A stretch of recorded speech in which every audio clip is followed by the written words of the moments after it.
So that leads me to this really beautiful creature. Can everyone see this, by the way? Just want to make sure that I'm still with it. I'm still basically showing some pictures. Nick, well done, by the way, for giving me some feedback. Good thing that me and you are both in the agile world, eh? Get some feedback and not get offended by it. So this really interesting creature, uh, I came across this really beautiful creature many times in my life in zoos and many other places in the world. But I actually got reintroduced to this really amazing and intriguing creature by a good friend of mine, and I'll quote him right now, Paul Lee, wherever you are. I worked with him a few years ago, and he hired me as a scrum master, within a said organization. I can't name you who it is or where it is, and me and him went into some series of conversations for several months. Actually, it wasn't just a let's do this thing called flow, and let's improve flow, and let's focus on flow metrics. Let's focus on the right metrics.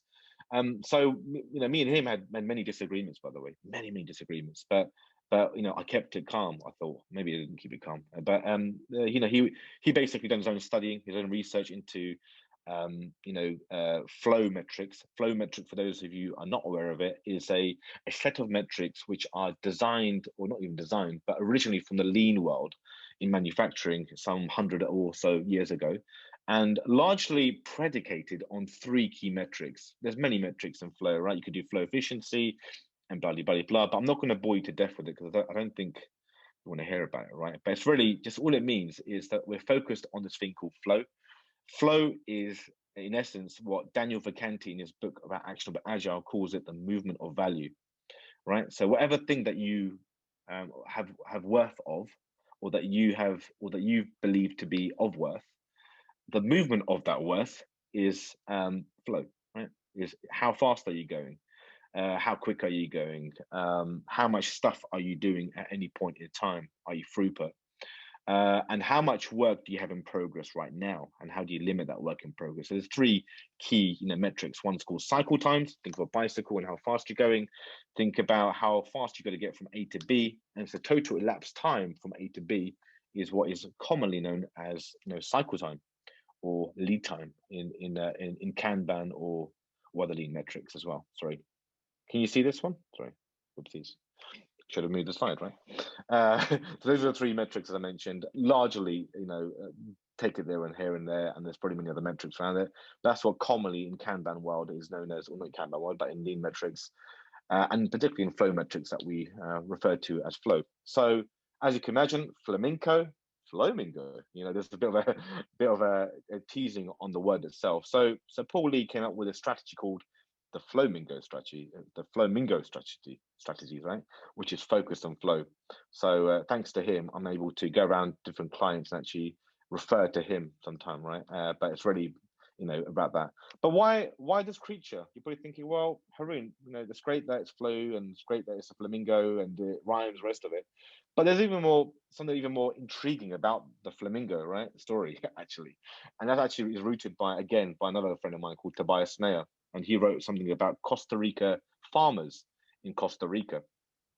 And in a nutshell, I think the bulk of the population of flamingos is in South America, I believe. I think it's like 10 or 14. I can't remember the exact number of different types of flamingo there are. But interestingly, flamingos are born, and when they're sorry, can I hear someone say anything?